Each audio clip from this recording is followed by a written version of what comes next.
The rusty cage door clanged shut, echoing in the cavernous space. Illyra, a young woman with eyes like molten gold and hair the color of a stormy sea, stared at the three creatures huddled in the far corner. They were grotesque things, patched together from various animal parts, their eyes glowing with malevolent intelligence. One resembled a giant spider with razor-sharp claws, another a hulking bear with iridescent scales, and the third, a serpentine creature with wings of leathery black. They were the infamous KRYLL, creatures from a forgotten galaxy, notorious for their savagery. The scientists, a group of arrogant men in pristine white coats, had captured Illyra, believing her unique physiology, a rare genetic mutation that allowed her to manipulate energy fields, would be the key to controlling the KRYLL. They were wrong. Dr. Eris Thorne, the lead scientist, a man whose ambition far outweighed his ethics, watched her through a one-way mirror. "Begin the observation," he commanded his assistant, a nervous young man named Ben. "Record everything." The KRYLL watched Illyra with cautious curiosity. They hissed and growled, their movements jerky and unpredictable. Illyra, however, remained calm. She had been through worse. She had survived the collapse of her home planet, a world ravaged by war and ecological disaster. These creatures, while frightening, did not intimidate her. Days bled into nights. The scientists, obsessed with their experiment, provided minimal sustenance, nutrient paste squirted through a small opening in the cage. The KRYLL, initially aggressive, began to display a strange respect for Illyra. They would huddle closer to her when the flickering lights dimmed, as if seeking protection. Illyra sensed their fear, a primal terror that emanated from a deeper source than their physical appearance. One night, the power flickered and died. The cage plunged into darkness. The KRYLL panicked, their hisses escalating into ear-piercing shrieks. Illyra felt a surge of energy, a power flowing through her veins. She focused her mind, drawing on the energy that pulsed beneath the cavern floor, the same energy that powered the facility. She could feel its vibrations, its hum. In the darkness, a low growl echoed through the cage. One of the KRYLL, the spider-like creature, lunged at Illyra. But before its claws could reach her, Illyra reacted. She raised her hand, a faint blue glow emanating from her palm. An energy field shimmered into existence, repelling the creature. It shrieked, recoiling from the invisible barrier. Illyra wasn't just manipulating energy, she was commanding it. The energy field grew stronger, brighter. The other KRYLL whimpered, pressing themselves against the cage walls, seeking escape from the growing power emanating from Illyra. The serpentine KRYLL, its wings frantically beating, tried to squeeze through the cage bars. But the energy field, now a shimmering cage of its own, held it back. The cage's metal frame began to vibrate, groaning under the strain. The air crackled with energy. Illyra, her eyes blazing with an unearthly light, felt a surge of power so intense it threatened to overwhelm her. She was not just repelling the KRYLL, she was manipulating their very essence, their fear, their instinct for survival. Then, the power returned. The lights flickered back to life, revealing the scene within the cage, the three KRYLL cowering before Illyra, their bodies trembling, their eyes wide with terror. The cage was untouched, but the scientists, who had been watching through the one-way mirror, were speechless. They had expected the KRYLL to dominate Illyra. They had underestimated her. Dr. Thorne's face paled. He had expected a scientific breakthrough, a tool to dominate and control. Instead, he saw something far more terrifying, the raw, untamed power of nature, embodied in a single, seemingly frail human woman. Ben, his face a mask of fear and wonder, stammered, she controlled them. With her mind. The next day, the scientists tried to recreate the experiment, to understand how Illyra had manipulated the KRYLL. They subjected her to countless tests, attempting to analyze her abilities, to harness her power for their own twisted ends. But their efforts were futile. Illyra's power remained elusive, a mysterious force beyond their comprehension. They couldn't replicate it. Illyra, however, understood. Her power wasn't just about manipulating energy, it was about understanding fear, about harnessing the primal terror that resided within all living things. It was a power that came not from science, but from resilience, from survival, from a deep-seated understanding of the darkness that lurked within the universe. The Kryll, in their grotesque forms, had been a reflection of that darkness. And Illyra, having faced the darkest aspects of her own existence, had emerged as its master. The scientists, realizing the true nature of Illyra's power, eventually released her. They knew that controlling her was impossible. They knew that in her hands, their scientific ambitions were nothing but insignificant toys. Illyra, free from her cage, vanished into the vastness of space, a force of nature unbound, a terrifyingly powerful woman who had proven that sometimes, the scariest monster isn't the one with claws and teeth, but the one with the ability to control fear itself. The Kryll, meanwhile, were left to their own devices, forever marked by the memory of the woman who had shown them the true meaning of fear. They had locked her in a cage with monsters. They had been utterly wrong. She was the monster. In the year 2147, humanity had achieved incredible advancements in technology. Spaceships roamed the skies, and new worlds were being discovered. But with all these advancements came darker shadows. A group of scientists from Earth had traveled to a distant planet named Zyther 9, where alien creatures roamed, some of which were surprisingly dangerous. Among these creatures were giant beasts with razor-sharp teeth and slimy scales, who would attack anything that came near. The government of Earth wanted to control these monsters, thinking they could be used for military strength. To do this, they captured a young scientist named Illyra with a reputation for her bravery and ingenuity. She was the only one who understood the aliens enough to help. But instead of being treated as an important asset, she was locked away in a cage with the very monsters they sought to control. They thought she would be scared. They were wrong. As the door to her cage slammed shut, Illyra took a deep breath and looked around. The cage was small and dark, but she had dealt with worse. The creatures inside were all sizes and shapes. Some had 3 eyes, others had wings, and one was nearly as big as the cage itself. Illyra's heart raced, but not from fear. She had her own plans. The leader of the scientists, Dr. Marcus Lynn, was watching from behind a glass wall. He believed the monsters in the cage were too strong for Illyra. He smirked, thinking they would scare her into submission. What he didn't know was that Illyra had worked with similar creatures before. She had even created a serum that calmed them. "All right, friends," Illyra whispered to the monsters. "I know you can understand me. We're in this together."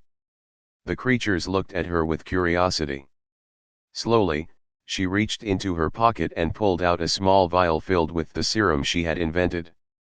It shimmered in the dim light. The biggest creature, a beast named Grak, stepped forward. Grak had a toothy grin that looked fierce, but Illyra saw something else in his eyes: sadness and fear. "I can help you if you let me," she said softly. Grak leaned closer, sniffing the air. The other creatures also moved in, drawn by her confidence and the scent of the serum. Illyra felt the tension ease in the air. She carefully dropped a few drops of the serum onto the ground inside the cage. The monsters approached it carefully, and one by one, they licked it up. Almost immediately, their eyes changed from wild panic to calm curiosity. Dr. Lynn watched from behind the glass, confused and worried. "What's happening?" he shouted to his team. "She shouldn't be able to control them."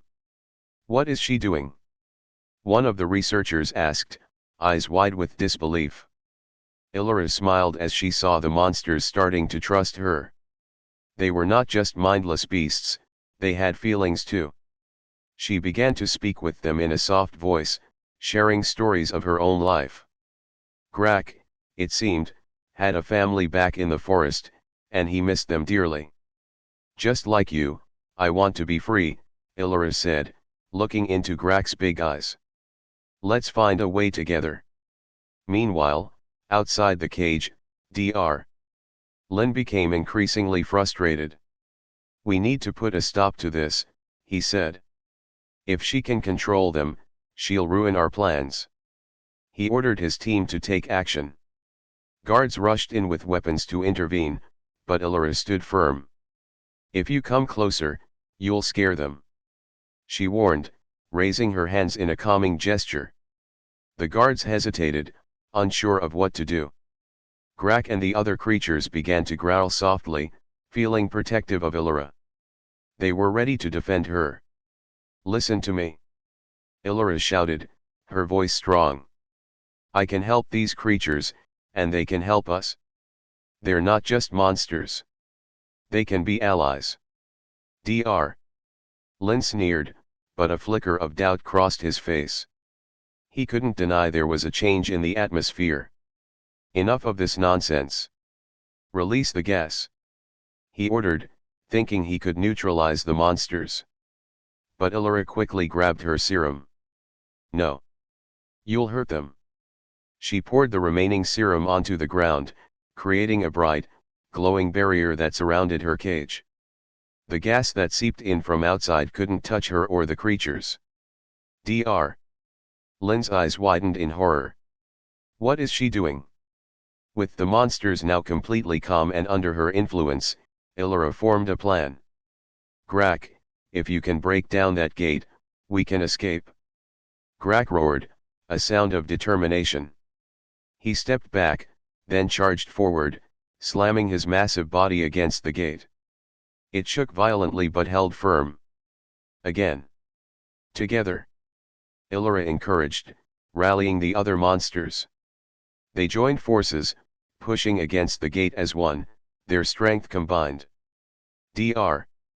Lin's heart sank as he realized their escape was imminent. Stop them. Do whatever it takes. He shouted, but it was too late. With a final colossal effort, Grak and the other creatures crashed into the gate, which broke open with a loud bang. Illyra leaped out just as the guards rushed forward in panic. Go. She yelled to the monsters. Follow me. They didn't hesitate. The creatures charged out into the open air of Zither 9, and following them was Illyra, feeling powerful and free. As they ran through the alien landscape, Dr. Lin watched in disbelief. The monsters, once thought to be dangerous, now seemed loyal, guided by the bravery of a small human. Illyra turned back for a moment, looking at Dr. Lin with defiance. You underestimated us, she said fiercely. You thought you could control them, but they're far more than just weapons. They are living beings who deserve freedom. With that, Illyra led the creatures toward the forest where they could be safe, and she knew they could now build a new life together, free from fear and cages. In that moment, Illyra realized she had become the true power in this battle. They had locked her in with monsters, but it turned out she was the scariest one of all, not because of rage or violence, but because of her courage to stand up for what was right. Together, they would face whatever came next. In the year 2350, human civilization thrived in massive space colonies. These colonies floated among the stars, while planets below remained desolate and dangerous. Among these colonies was Aurelia, a fortress-like structure built on the ruins of an ancient world. In Aurelia, tall buildings rose towards the sky, filled with lights and people bustling about their daily lives. However, there was a darker part of Aurelia known as the Hole. The Hole was a place of whispering stories. It was said to be a prison for the worst criminals and the most terrible monsters, harsh beings that prowled the deepest corners of fear. One day, Illyra, a girl with bright green eyes and wild, curly hair, was caught in the wrong place at the wrong time. She was a scavenger, just trying to find useful parts to sell. She rummaged through the trash in the hole when she was spotted by guards. Illyra had always been on the edge of trouble, and now, without thinking, she ran. But the guards were quick, and they caught her. "Get her!" the captain shouted. With trembling fingers, Illyra realized she would have to face whatever fate awaited her now. The guards dragged her to the deepest part of the hole, where the air was thick and cold. They threw her into a small cage. It held an eerie glow and pulsed like a heartbeat. Illyra shivered, not just from the cold but from the fear of what lurked around her. She listened carefully as the captors sneered, reassuring her that inside the cage, she would meet real monsters, beings that would haunt her dreams. As the door slammed shut, she sat in silence. Outside her cage, shadows moved, and strange sounds echoed. The guards laughed, unmoved by her frightened expression. They believed that Illyra was the least of their problems, just another unfortunate girl thrown in with the monsters. But Illyra had her own secrets. She wasn't just a girl, she had something dark within her. She could feel the energy of the monsters surrounding her, and instead of fear, it sparked in her a strange curiosity. The first night in the cage, she heard a growl.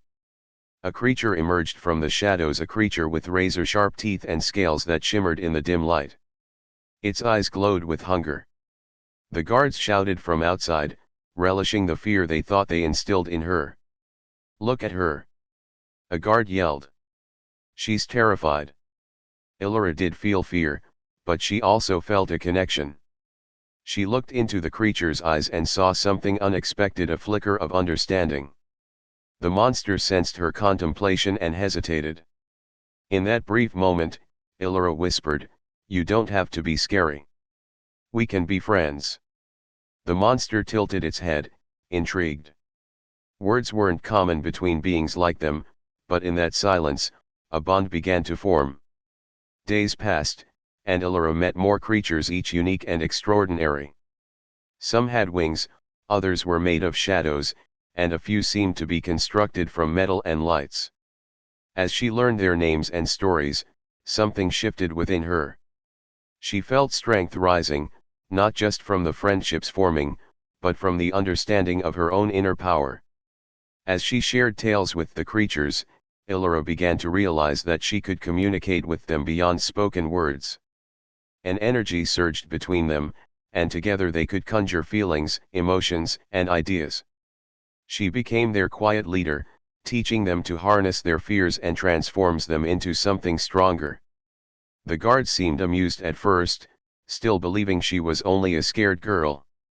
They regularly taunted her, but Illyra only smiled. The more the guards shouted, the more she grew. The monsters grew too, and soon, she felt a pulse of power radiating from each creature. On the night of the full lunar eclipse, when the stars danced in the sky, Illyra knew the time had come.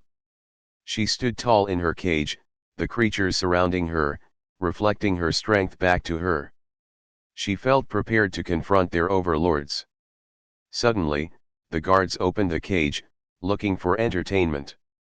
They were met with a sight that froze them in their tracks. Illyra stood confidently, the monsters behind her growling softly, radiating power. "What is this?" one guard yelled, staggered by the scene before him. Illyra stepped forward, her voice steady, "You think we are the monsters, don't you? But look closely. We've learned to understand each other. You think pushing us down makes you strong, but it only shows your weakness." The guards, feeling fear creep in, tightened their grip on their weapons. But Illyra continued, her confidence growing. "I won't be the only one to speak. We stand together, me and the monsters." The creatures behind her began to glow brightly, their collective energy overwhelming the guards. They couldn't see the girls and beasts as enemies anymore. Instead, they realized how their fear had created the very monsters they wished to control. In a burst of energy, Illyra and the creatures unified their strength, focusing it outward. The glow turned into a tangible wave that surrounded the guards, causing them to drop their weapons. The guards attempted to run, but the power binding them was too strong. "What have you done?" one cried, eyes wide with disbelief. Illyra smirked, "We've shown you that true strength comes from understanding one another, emerging from our caves of fear." With one final push, Illyra and her monster friends broke free, flooding into the world beyond the hole. The other inhabitants saw them, but instead of fear, there was curiosity. They had unleashed the monsters to reveal their true colors. Aurelia was never the same again. People began to understand that monsters weren't simply beings of terror, they were creatures with stories too much like Illyra, who had transformed from a frightened girl into a powerful leader. Illyra smiled, no longer afraid. Her journey had just begun, and with her monstrous friends, she would change the galaxy, helping both humans and beasts understand that together, they could overcome fear. The rusty cage door clanged shut, echoing in the cavernous space. Illyra, barely 17, stared at the three creatures huddled in the corner. They were grotesque things, bioengineered horrors with skin like cracked obsidian and eyes that glowed with malevolent green light. One had claws like scimitars, another sported rows of needle-sharp teeth, and the third oozed a viscous, purple slime. They were the prison's newest acquisitions, the most dangerous specimens ever held at the infamous biolock facility. Illyra, deemed a psychopathic anomaly for her unsettling calm in the face of extreme danger, was their latest roommate. Dr.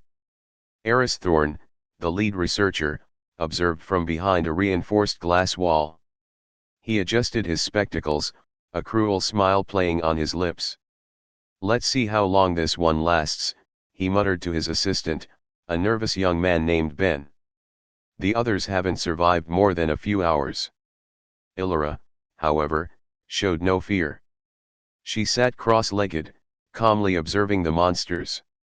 Their hisses and snarls were a dull background hum to her. She had spent her life in and out of institutions, a child prodigy deemed too dangerous for society, a walking enigma that baffled even the most experienced psychologists. They'd tried everything to break her: sensory deprivation, psychological torture, even experimental drugs, but she remained an impenetrable fortress. The largest monster, the one with the scimitar claws, lunged at her first. It screeched, a sound that would have sent ordinary humans fleeing in terror, but Illyra barely flinched. She reacted with a speed that defied human capabilities. Before the claw could connect, she grabbed the creature's wrist, her grip surprisingly strong. With a sudden, brutal twist, she dislocated the monster's arm. The creature roared in pain, a sound that sent shivers down Ben's spine. Dr. Thorn, however, was fascinated. He leaned closer to the observation window, his eyes wide with a mixture of horror and excitement. This was unprecedented. The other two monsters, alerted by their companion's cry of pain, lunged at Illyra. But she was ready. She moved with an uncanny grace, dodging their attacks with ease, her movements fluid and precise, almost balletic. She used their own aggression against them, skillfully manipulating their limbs, dislocating joints, and breaking bones. The cage became a gruesome dance, a macabre ballet of violence, orchestrated by Illyra's silent proficiency. Ben, horrified, started to sweat. Dr. Thorn, "We should intervene," he stammered. He was about to press the emergency button when Illyra subdued the last monster. The three creatures lay groaning on the floor, their horrifying forms reduced to broken, whimpering messes. Illyra stood, dusting off her clothes.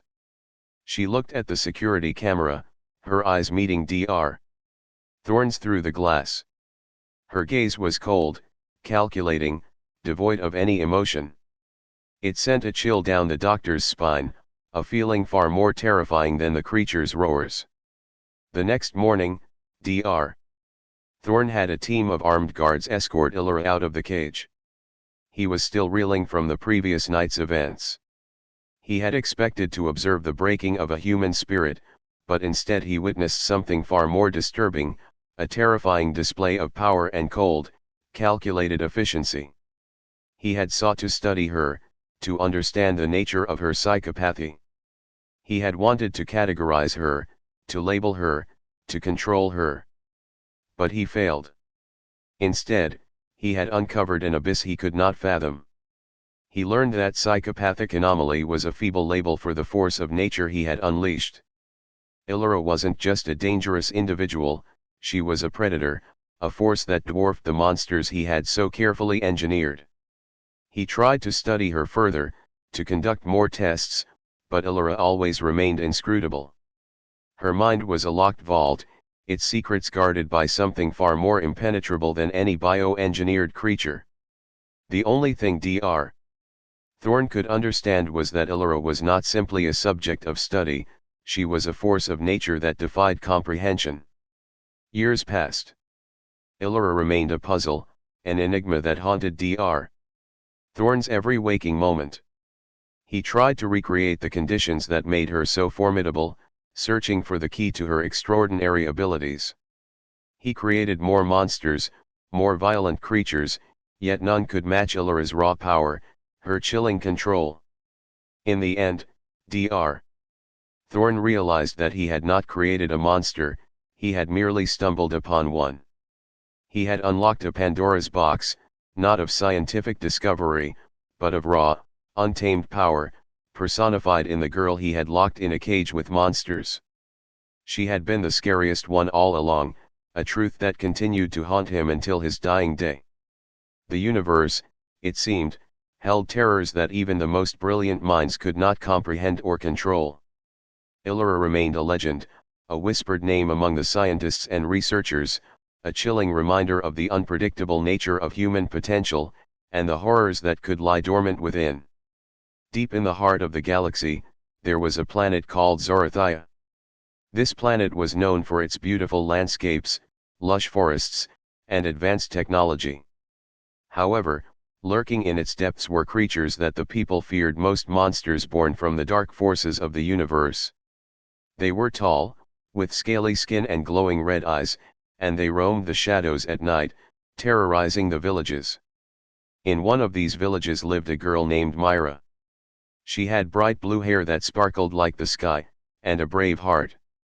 Myra was different from the other villagers, she was fascinated by the monsters.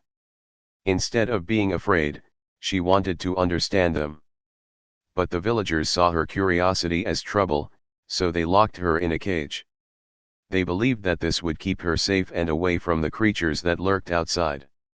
Little did they know that Myra would soon show them who the real monster was. One starry night, while Myra sat in the cage feeling sad and alone, the ground began to shake. The villagers quickly ran to their homes, locking their doors tight. The monsters had come out. Myra heard their horrible growls and felt a mix of fear and excitement. "I wish I could be out there with them," she whispered to herself. Suddenly, she noticed something strange. A shadow moved in the moonlight, and a giant figure approached her cage.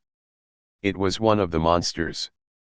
It was larger than any she had seen before, with jagged teeth and scales that shimmered in the moonlight. But instead of attacking, it stared at Myra with curiosity. Myra's heart raced, but she felt a strange connection to the creature. "Why are you here?" she asked softly. The monster tilted its head, as if trying to understand her words. Myra had an idea. She reached out her hand, showing that she meant no harm. The monster sniffed her hand and let out a low growl, not of aggression, but of acknowledgement. Days passed, and every night the same monster returned. Myra named him Grom. They formed a bond, and with Grom's help, she learned more about the monsters. They weren't evil, they were afraid and misunderstood. Myra realized that they just needed someone to show them kindness. Back in the village, panic continued to grow. The villagers believed that the monsters were plotting against them. They decided to send a team to eliminate the creatures once and for all. Leading the team was a brave warrior named Captain Jax, known for his strength and courage. Jax had sworn to protect the village and would do anything to keep them safe. One day, while Jax and his team were preparing their weapons, Myra pleaded with them. You can't just kill them. They have feelings too. But Jax merely shook his head. They're monsters, Myra. We need to protect our home, even if it means fighting. The night before the mission, Myra felt a sense of dread. She knew the monsters would fight to protect themselves. When Grom appeared, she told him everything. You must leave this place. They mean to harm you, she urged. Grom growled softly, understanding the danger. But he didn't want to abandon Myra. That night, the villagers unleashed their wrath against the monsters. They charged into the forest, weapons drawn, ready for a battle. Myra, determined to protect her new friends, followed them quietly. She knew she had to find a way to stop the fight. When Jax finally faced Grom, he raised his weapon, ready to strike. Myra stepped in front of Grom. Stop. He's not dangerous, she shouted. The villagers stopped, confused. What do you mean? It's a monster, Jax yelled. Monsters are not what you think they are. They only attack because they are scared. Grom has not hurt me. He has shown me that they deserve understanding, she pleaded. The villagers were silent, unsure. Jax took a step back, still wary. Are you telling us you would trust this beast? He asked, skepticism in his voice. Myra took a deep breath. Yes, I do. And if you hurt him, you'll be the real monsters. The tension in the air thickened. Grom, sensing Myra's bravery, stepped closer, lowering his head to show he meant no harm. Slowly, one of the villagers spoke up. What if she's right? What if we've misunderstood them all along? Another added, perhaps we should talk to them instead of fighting. With everyone watching closely, Jax lowered his weapon slightly, his heart wavering. He looked at Myra, who stood tall and unwavering. Fine. But if something happens, I will not hesitate to protect our village. Myra turned to Grom and smiled. Let's show them. She gestured for Grom to come forward, and he stepped closer to the villagers, his huge form causing some to take a step back. Myra addressed the crowd. This is Grom. He is not our enemy. She took a step closer to Grom, showing the villagers that they could trust him. And there are many more like him. They want to live peacefully, just like us. The villagers hesitated, still filled with fear but now curious. Grom, sensing their tension, sat down and curled his tail around himself, trying to appear less threatening. Myra encouraged the villagers to come closer, and slowly, they approached Grom. One brave child reached out a hand, and Grom responded by gently nuzzling the child, which made everyone gasp in surprise. For the first time, the villagers began to see the monsters not as beasts but as creatures capable of friendship. The fear in their hearts started to melt away. Jax, watching the scene unfold, felt his doubts fade. As the sun began to rise, the villagers and the monsters stood together, building a bridge of trust. Myra had opened the cage, not just for herself but for everyone, including the monsters. The villagers learned that real courage comes from understanding and compassion. Years passed, and the village of Zarathia flourished.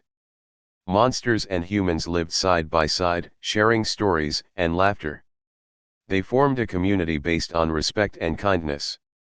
Myra, once locked in a cage, had become the hero of the village, a reminder that sometimes the scariest ones are the ones who can show the most love.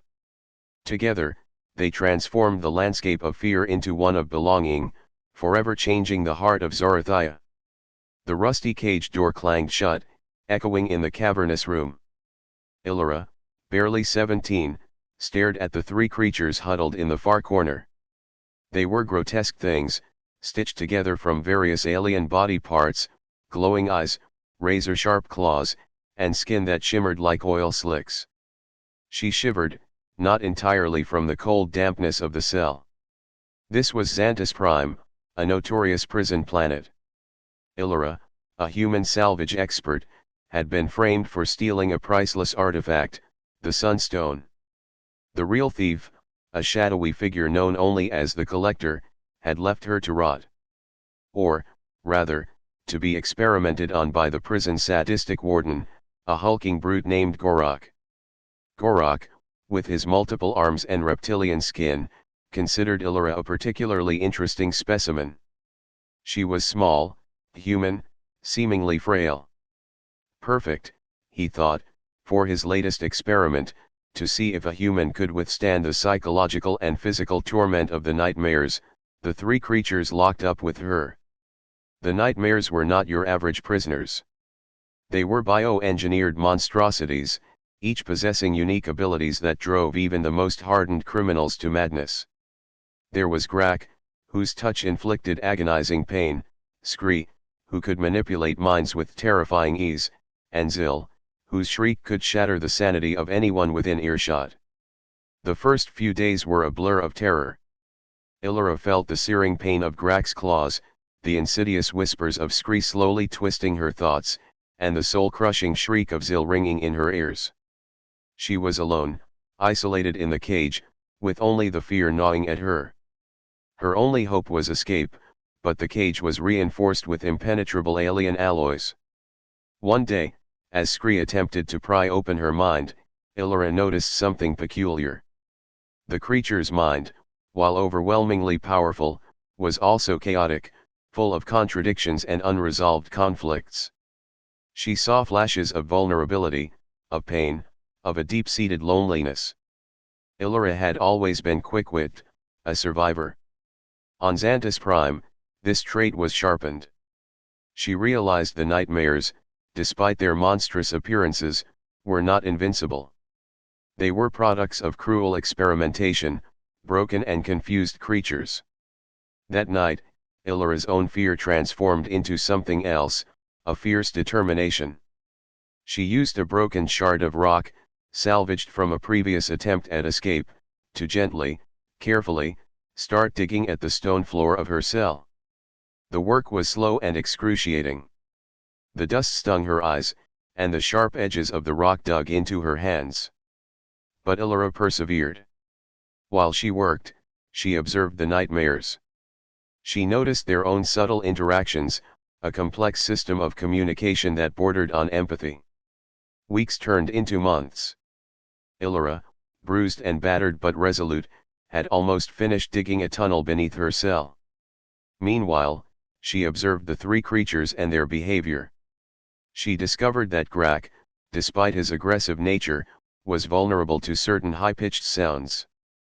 Scree, who was manipulative, craved affection. Zil, the shrieker, was intensely afraid of darkness. One cold night, Gorok came to check on his experiment. He sneered at Illyra, convinced that she would be a gibbering wreck. He was wrong. Illyra had almost finished her tunnel. She saw an opportunity. Using a series of high-pitched whistles, she distracted Grak. With a carefully placed piece of rock, she triggered Scree's desire for touch. And finally, with a sudden and clever manipulation, she plunged Zil's corner of the cage into darkness. The effect was instantaneous. The three nightmares, momentarily disoriented and vulnerable, were incapable of stopping her. With the tunnel almost finished, she wriggled through the narrow opening just as Gorok reached the cage. Illyra crawled through the dark tunnels, finally reaching the prison's exterior. She emerged, bloodied but triumphant. The guards were taken by surprise by her escape. News of Illyra's escape spread like wildfire. It was unheard of for a prisoner to escape Xantus Prime, let alone to outsmart the nightmares. Her tale became legendary. She was no longer just a salvage expert, she was a symbol of resilience, cunning, and an unexpected understanding of the monstrous. Meanwhile, Gorok, humiliated by Illyra's escape, was replaced. The nightmares were studied more closely.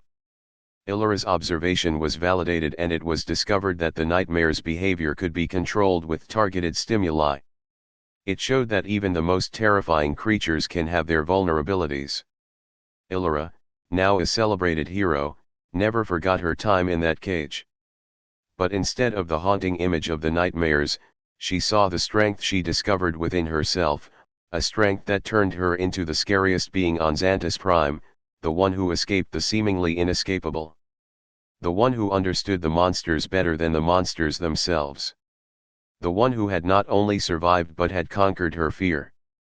The one who had escaped, not just from a cage, but from the chains of despair.